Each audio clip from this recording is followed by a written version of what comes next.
Each Saturday at this time, the National Broadcasting Company presents Morgan Beatty's War Telescope, a review of the war week and a forecast of possible developments to come. Morgan Beatty is NBC's veteran war reporter in the British capital. And so for his regular Saturday report, we take you now to London. This is Morgan Beatty in London, looking at the 194th week of war through the War Telescope. For the first time since hostilities began, the United Nations have carried war across the ocean to a major continental victory. In short, we've made war on a large scale at the end of a supply line. By now, we know that Eisenhower's genius welded the troops of three nations into a powerful offensive force in North Africa. We know that Alexander's military strategy stripped the enemy of his weapons. We know how Patton's tanks made the magic moves outlined by Alexander, and how Montgomery held the enemy in a dead-end street in front of Antietam. But what we haven't been told is how war traveled to North Africa, how the guns and the uniforms and the bandages and jeeps dropped into place at the appointed hour. Today we're going to tell you a part of that story, the part played by the United States Army's Services of Supply in England. The Services of Supply, with our British allies, literally put war into self-opening packages. From the American point of view, General Breon Somerville is the man behind the packages in Washington. Here in Britain, he has a repackaging unit, or at least a resorting engine, in full operation. Last July, President Roosevelt and Prime Minister Churchill gave the orders to take war to Africa. In London, a small group of United States Army officers set to work immediately. They were men like Major General John C.H. Lee, Commanding General of the Services of Supply in the European Theater, and his supply lieutenant, such as Brigadier General Henry P. Saylor, Chief of Ordnance, Robert M. Littlejohn, Chief Quartermaster, Cecil R. Denty Moore, Chief Engineer, Paul R. Hawley, Chief Surgeon, and William S. Rumbo, Chief Signal Officer. These men shipped everything from watch springs to 155-millimeter guns. They added cement and gasoline in collapsible houses made in England and shot it all down to North Africa on a split-second schedule. Now these supply men are getting the battle tools ready for action wherever the High Command decides to wage war next. They've taken time out of their busy day to tell us something about what it means to provide gunpowder or hospitals at the drop of a hat. Let's start with General Saylor, Chief of Ordnance. General, can't you give us a simple explanation of ordnance? Ordnance is firepower, and firepower will win the war. The more stuff you pour on the enemy, whether you pour it out of a gun or an airplane, the quicker it will be over. But unfortunately, you can't just dump guns and ammunition on the ground and leave it at that. On the North African operation, we had to waterproof vehicles so that they would run through beach water.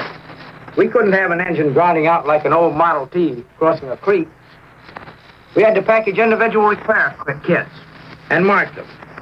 You can't tell a soldier you thought you put his machine gun down on the left side of a road somewhere. He'll be dead by the time he traces your thoughts. That must have meant keeping track of thousands of items, General. Yes, about 180,000, in fact. At one of our depots here, the Transportation Service has laid down facilities enough to handle a freight for a city the size of South Bend, Indiana. Yes, and I've seen an American locomotive operating out there, General, and I've heard that sweet whistle. It's enough to make a man long for home. But thank you, and more firepower to you. Next, there's General Littlejohn, the hard-bitten Chief Quartermaster.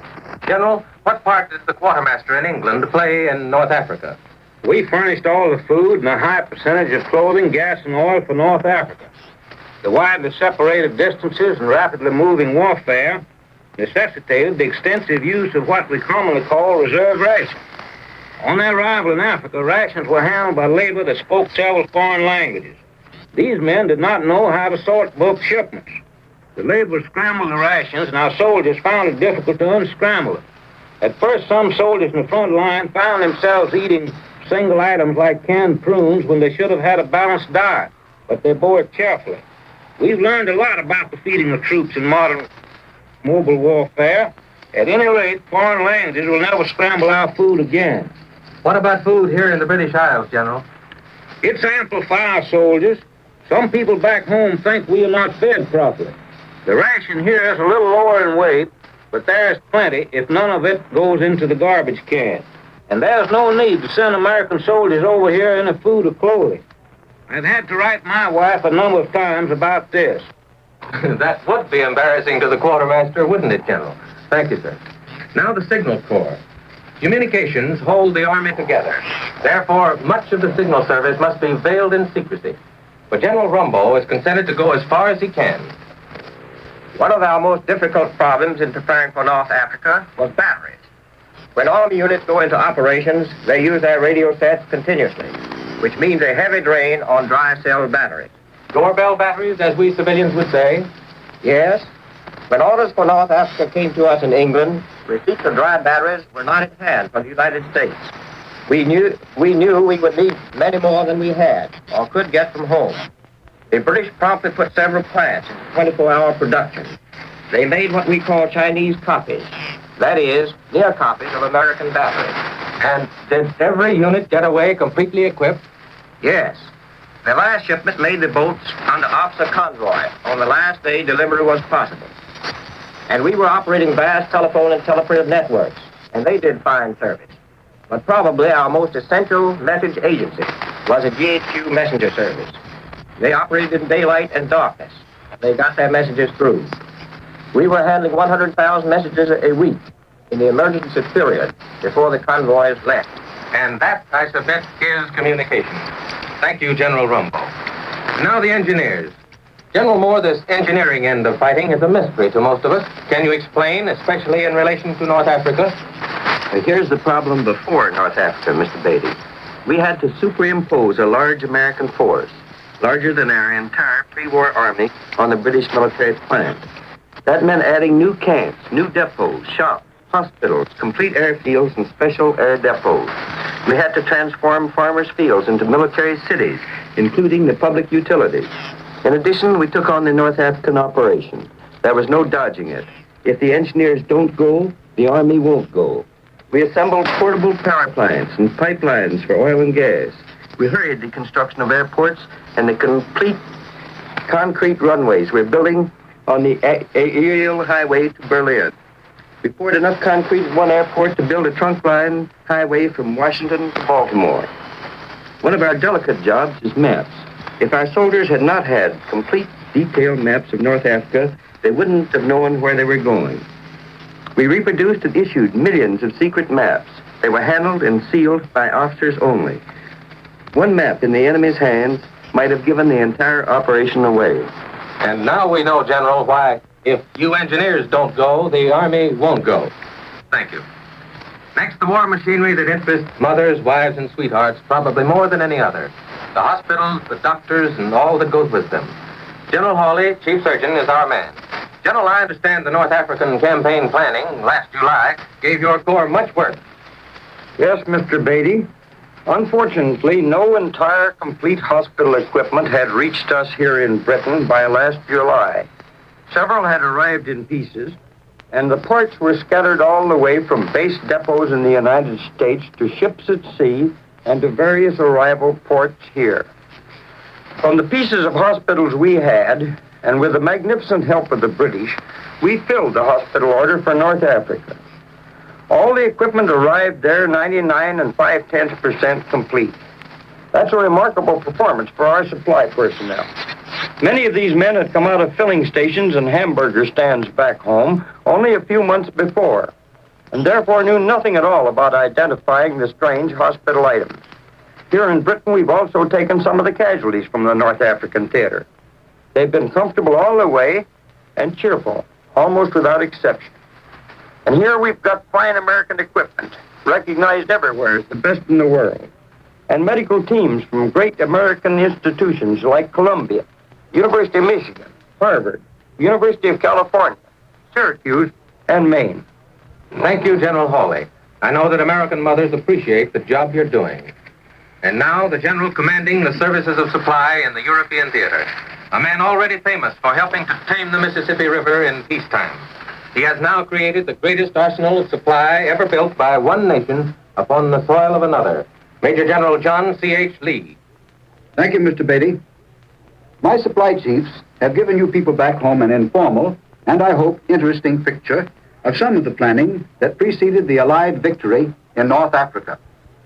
I would like to state quite clearly, however, the central planning that made it all possible was done in Washington and in London by our leaders, the combined chiefs of staff. Also, The brilliant execution of the overall plan was General Eisenhower's and the forces gathered around him in North Africa. In our own service sphere, General Somervell in Washington took the helm magnificently and provided the necessary services of supply to our armies destined for victory. I know that he is grateful, as we are, for the support all you Americans are getting us from home. The equipment and supplies you send us are superb. General Montgomery of the British Eighth Army has wisely said that it is vital for a commanding officer to realize that his administration in rear must be commensurate with what he wants to achieve in front. He must also realize, and very clearly, that if such is not the case, he will very probably fail. We here in Britain are an administration in rear. We are operating the supply lines, which are the lifeblood of the forces receiving the sinews of war. The most brilliant soldier cannot carry out his design of battle unless we provide a smoothly working arsenal of battle machinery. Battle machinery in modern war is the most technical that man has ever known. Therefore, in my service command, there is no such thing as an unimportant assignment. The officers and men you folks back home have sent to the British Isles, they know that they're doing important work, whether they're laying concrete for that aerial highway to Berlin or whether they're cooking solid food for healthy soldiers. And we will deliver the goods. And I should pay tribute to these men, down to the privates in the field. It is literally true in the North African operations that the secret of great events was shared by thousands of officers and enlisted men in the United Kingdom. They did not know the details, or when or where we would strike, but they knew enough so that the enemy might have pieced together our plan of battle if a single code word had been slipped. For 3 months, we maintained rigid silence. Hundreds of us, yes, thousands of us, toiled night and day.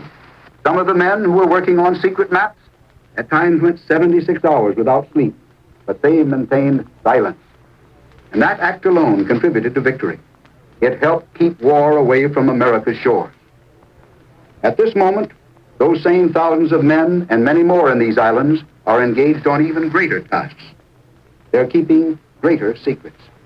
They are preparing for the next blow against the enemy. They are preparing to help the High Command plot the path of victory. They are getting ready to take some of the roads that President Roosevelt and Prime Minister Churchill, there with him, have so aptly said lead to Berlin, Rome, and Tokyo. Thank you, General Lee. Ladies and gentlemen, we've just had the rare opportunity of hearing the military wing of democracy explain how it functions a long way from home. We've had another opportunity to compare our own people, our own leaders, with the leadership of the Axis states.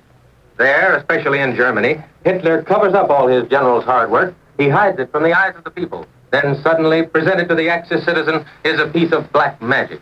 The successes of the Germans in Europe at the start of this war were marked by the same kind of staff work, the same kind of work by privates and generals as we have described to us today. But instead of explaining as far as possible how it was done, the Germans chose to make it look like a superhuman accomplishment and attribute it all to some rare element of Nazism. As these American generals have explained to us, war is hard work, brains, and organization and machines. Making these into teams produces efficient fighting forces, and we have them. And now this is Morgan Beatty saying so long until next Saturday. You have been listening to War Telescope, a weekly report on the war as seen from London by Morgan Beatty, NBC's veteran war observer in the British capital.